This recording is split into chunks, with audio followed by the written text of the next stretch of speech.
Hi, welcome. Enjoy the content, subscribe, and turn on notifications. Travis Holbrook was 58 years old and had a routine he knew by heart. Every morning, he woke up at 6:15, made coffee while listening to the local Phoenix, Arizona news, and left the house at 7:30 to get to the logistics company office where he'd worked as operations manager for over 20 years. His life with Jessica, his 56-year-old wife, was defined by a comfortable predictability built over 31 years of marriage. They had their suburban home, 2 grown children living in other states, and a routine that rarely faced disruptions. Travis thought he knew Jessica better than he knew himself. He was wrong.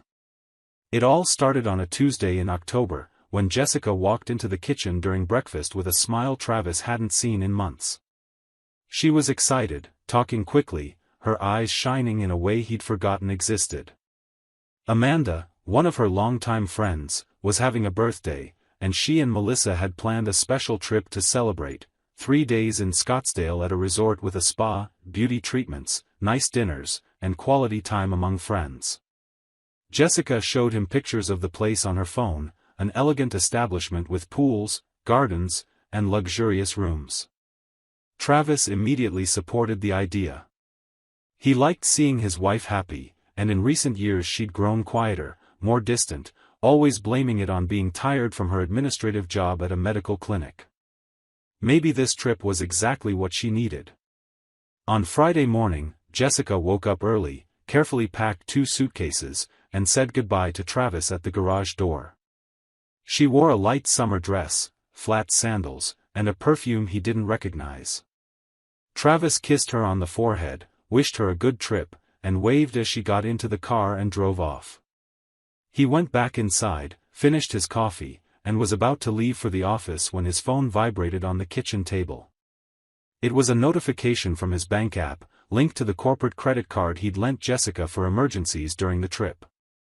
The message was automatic and straightforward. A charge of $847 had been processed at the Marriott downtown Phoenix. Travis read the notification 3 times, trying to make sense of it. The Marriott downtown was 15 minutes from home, right in downtown Phoenix. Scottsdale was 40 minutes away in the opposite direction. Why would Jessica check into a hotel in their own city when she was supposed to be at a resort miles away? He looked at the clock. Jessica had left the house only 12 minutes ago. 12 minutes. Travis's stomach tightened with a bad feeling he couldn't name but recognized well, as if a shadow had always been there, but he'd chosen to ignore it. He grabbed his phone and called Jessica. The call rang several times and went to voicemail. Travis hung up, took a deep breath, and called again. Nothing. She wasn't answering. Suspicion turned into something denser, darker. Without thinking twice, he grabbed his car keys and left the house, driving toward downtown Phoenix, his heart pounding, his hands gripping the steering wheel tighter than necessary. The Marriott downtown was an elegant glass and concrete building with a spacious lobby decorated with tropical plants and leather armchairs.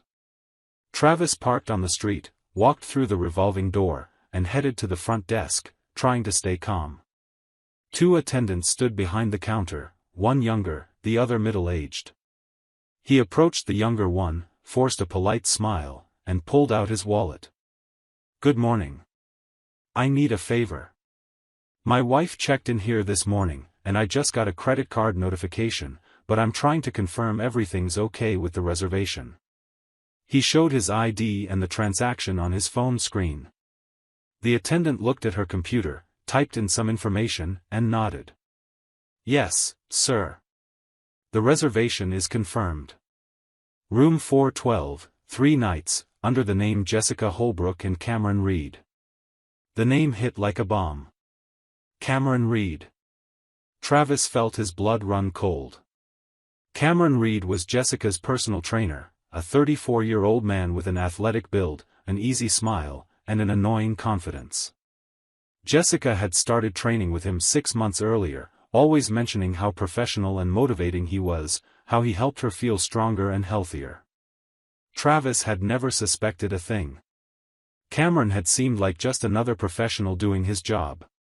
But now, standing there at the hotel front desk, his name next to Jessica's on a 3-night reservation, everything made a painful, nauseating kind of sense.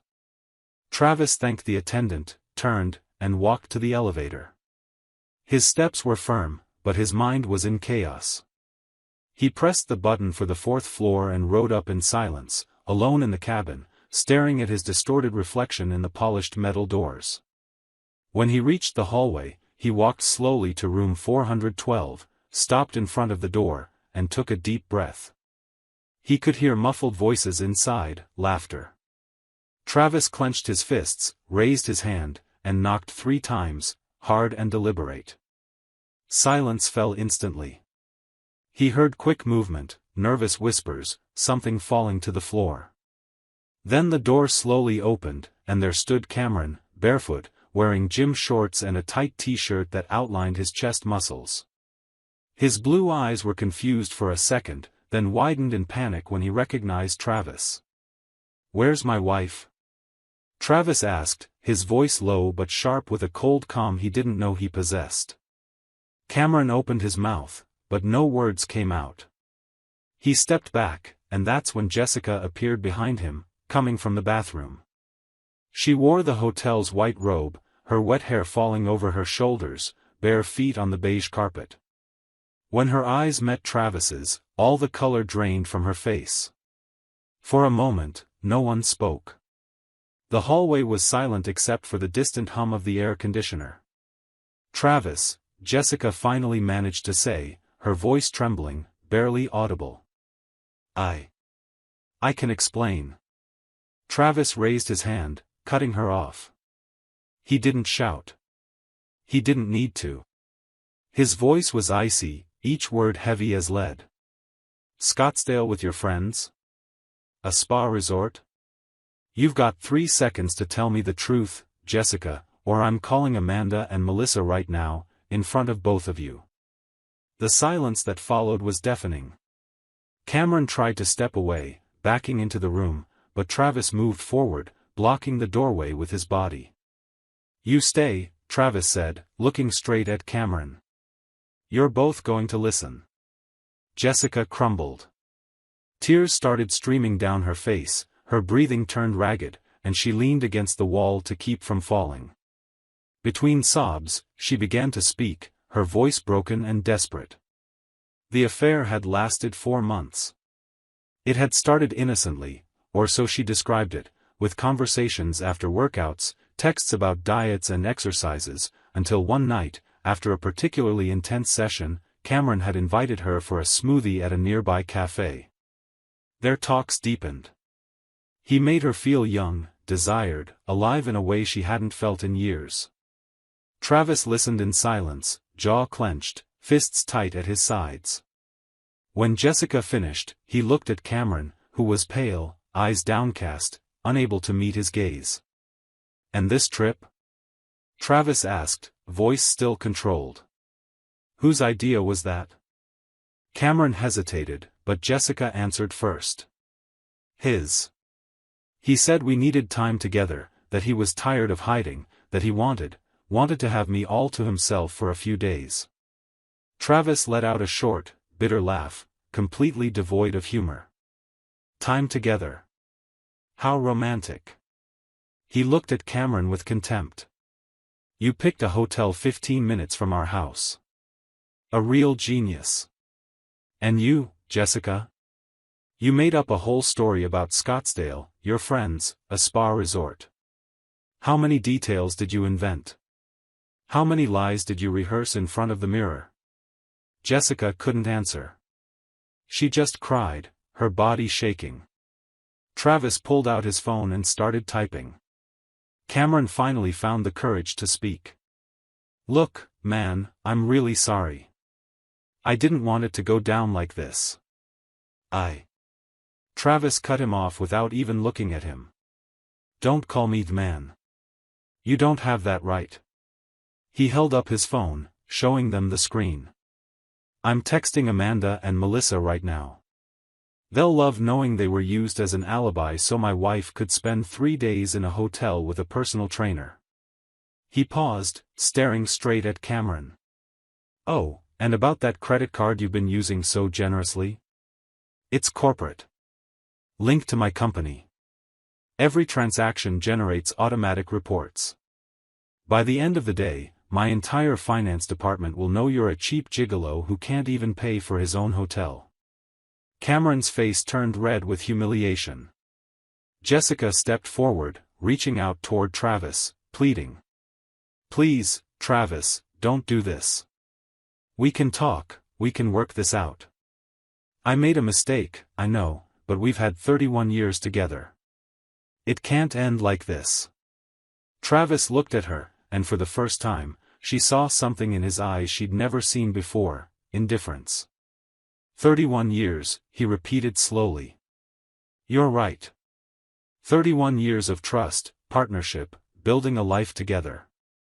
And you threw it all away for 4 months at the gym. Congratulations, Jessica. You traded everything for this. He pointed at Cameron with disgust. For him. Travis pulled out his phone again and took a photo of the two of them standing in the doorway. Jessica tried to cover her face, but it was too late. He put the phone away, looked at them one last time, and turned to leave. Before walking away, he stopped in the hallway and spoke without turning back. My lawyers will have everything by the end of the day. You two enjoy the hotel. It'll be the last peaceful moment you'll have for a long time. And he left, leaving behind a heavy silence. In the days that followed, Travis acted with surgical efficiency. He hired Phoenix's best divorce attorney, a seasoned, ruthless man who knew exactly how to protect the interests of a betrayed client. The evidence was irrefutable: text messages between Jessica and Cameron that Travis recovered from a cloud backup, credit card charges, hotel photos, all meticulously organized into a file presented to the judge. Travis also wasted no time exposing the truth to the people who mattered. He called Amanda and Melissa, the supposed friends on the trip, and told them everything. Both were shocked and horrified to have been used as cover for an affair. Amanda, who'd known Jessica for over 20 years, said she never wanted to speak to her again. Melissa was even more direct: she lied to you, lied to us, lied to everyone. I don't want that person in my life. Travis also made sure to send a detailed email to the gym where Cameron worked, attaching copies of the evidence and explaining the situation. The gym, which valued its reputation and had a strict code of conduct, immediately launched an internal investigation. Cameron was fired 3 days later, accused of unethical conduct for starting an inappropriate relationship with a married client. The news spread quickly among gym members, and Cameron soon discovered his reputation in Phoenix's personal training scene was ruined. No one wanted to hire a professional tied to that kind of scandal. Jessica tried calling Travis repeatedly, sent messages, showed up at the house begging to talk, but he never gave in. He'd changed the locks, blocked her number, and instructed his lawyers to handle all communication. When Jessica argued in the divorce proceedings that she deserved half the assets because she'd contributed to the marriage for 31 years, Travis's lawyer presented proof of infidelity and secured a much more favorable settlement for his client. Travis kept the house, most of the savings, the newer car, and even the retirement account they'd built together. Jessica was forced to move into a modest apartment on the outskirts of Phoenix, far from the neighborhood where she'd lived for decades, far from friends who now avoided her, far from the comfortable life she'd destroyed. Cameron disappeared from her life 2 weeks after the hotel confrontation. He sent a brief message saying he couldn't handle the consequences, that he'd lost his job, clients, and reputation because of her, and that he thought it best they go their separate ways. Jessica was left alone, without a husband, without a lover, without friends, without the life she'd known. She tried to rebuild, got a job at another clinic in a neighboring town, but the loneliness weighed heavily. She'd traded 3 decades of security and partnership for 4 months of illusion, and now she paid the price every single day. Travis, meanwhile, made an unexpected decision. He sold the house full of memories that now only brought him pain, the space that had been the family home for so many years but now felt haunted by ghosts of lies and betrayal. He bought a modern condo in downtown Phoenix, a high-rise place with large windows and a city view, no history, no past, no echoes of Jessica. He signed up for cooking classes, started attending a book club, reconnected with old friends he'd neglected during the marriage. He also began traveling more, visiting his kids in other states, exploring places Jessica had never shown interest in. Slowly, Travis discovered there was life beyond the marriage he'd assumed would last forever, and that this new life, though different, held its own pleasures and possibilities. He never spoke to Jessica again except through lawyers during the final divorce formalities. When the process was finalized, he felt a deep sense of relief, as if a massive weight had been lifted from his shoulders. Travis didn't start dating right away. He needed time to process, to heal, to rediscover who he was outside that marriage. But he knew that one day he'd be ready, and when that day came, he'd choose someone who valued honesty as much as he did, someone who understood that trust isn't easily rebuilt once broken. A year after that day at the hotel, Travis sat on his condo balcony, drinking coffee and watching the sunset over Phoenix. His phone buzzed with a notification, another automatic bank alert, this time about a savings account hitting a new milestone. He smiled wryly, remembering how exactly this kind of alert had changed his life. 12 minutes. Just 12 minutes after Jessica left the house, the alert had arrived, shattering a lie that could have lasted years. He wondered what would have happened if he hadn't gotten that alert, if he'd found out weeks or months later, or worse, if he'd never found out at all. The thought made him shiver. Travis picked up his phone and opened his photo gallery. He'd deleted all images of Jessica, all visual reminders of that marriage, but he'd kept one single photo, the picture he'd taken at room 412, Jessica and Cameron standing there, frozen in the moment the truth was revealed. He didn't keep it out of anger or bitterness, but as a reminder that trust is fragile, that people can change or reveal sides you never imagined existed, that vigilance isn't paranoia when your gut tells you something's wrong. He stared at the photo for a long moment, then deleted it. He didn't need it anymore. The lesson was already engraved. That night, Travis dined alone at a new restaurant downtown, chatted with the waiter about the menu, savored a glass of wine, and watched the people around him, couples sharing meals, groups of friends laughing, solitary people like him enjoying their own company. He felt a strange sensation, somewhere between nostalgia and liberation. The life he'd built with Jessica was in the past, and he'd made peace with that. The future was uncertain, but for the first time in a long while, Travis felt in control of his own story.